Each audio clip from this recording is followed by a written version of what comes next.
Deathclaw Girl here, and welcome to my gamer recipes.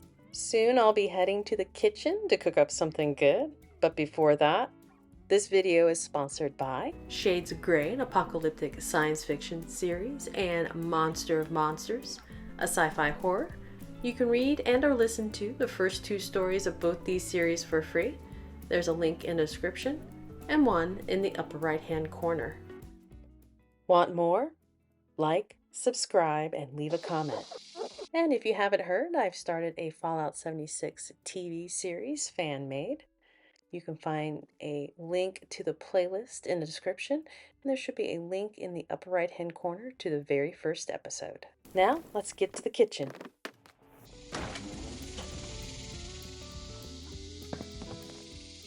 And let's take a quick spin of the kitchen in case you haven't seen it before. I'm so proud of her, my little cooking oasis in the wasteland. Now I just need to change into a different outfit, then I can get a cooking. There we go. And today's recipe is going to be Wasteland Radiated chips. I can already feel the rads numbing my lips. Oh, it's going to be so good. And this recipe only calls for 2 items, so let's get started.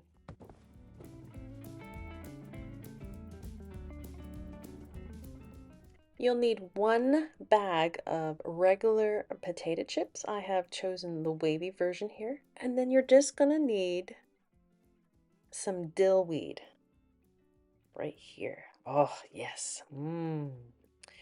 Already gonna get it radiated. Now let me show you something on this bag that's very important. If you notice, the ingredients in this bag is only potatoes, vegetable oil, and salt. So none of those ingredients you can't pronounce. And what's great about this recipe, you're going to be utilizing the oil that is already on the chips. Let's get started. I recommend using a large cookie sheet. Here I am just using a very small metal pie pan. I put parchment paper in it just to help with cleanup at the end. I'm just making enough for myself, so I didn't really need that big of a container. As I said, you can go definitely a lot bigger. I have about a tablespoon of dill weed here, and that's about all I'm going to need for this particular. I'll probably have leftovers, but it's very simple. You're just going to be sprinkling it on the chips. Cover them pretty good, because the more dill weed you do put on it, the more of that dill taste will come through. And when you lay the chips out on the cookie sheet or pie pan or whatever you're using, make sure to try to keep as much of the surface available for the sprinkling. Spread them out. You can overlay them a little bit. I'm going to go pretty heavy on the dill weed. I really like the taste. It's almost like a pickle. I mean, you're not getting the cucumber with the dill, but yeah, it's kind of like a pickle. Doesn't that look good? Now you'll need an oven or a toaster oven. You're going to preheat it to 350. I recommend turning the oven on as the very first thing that you do, and then you can prep your chips. Once the oven or toaster oven is preheated, you're going to slip the pan in or the sheet, and you're going to cook it for about 2.5 to 3.5 minutes.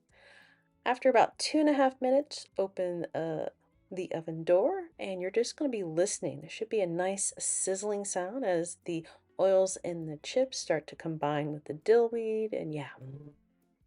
So if there's quite a lot of sizzling going on, you can go ahead and take it out and put it down and let it cool for about 2 to 3 minutes, and then they're going to be good to go. So let's see what they look like. And here you have it, the Wasteland Radiated chips. Oh, yes. I can feel the heat from here.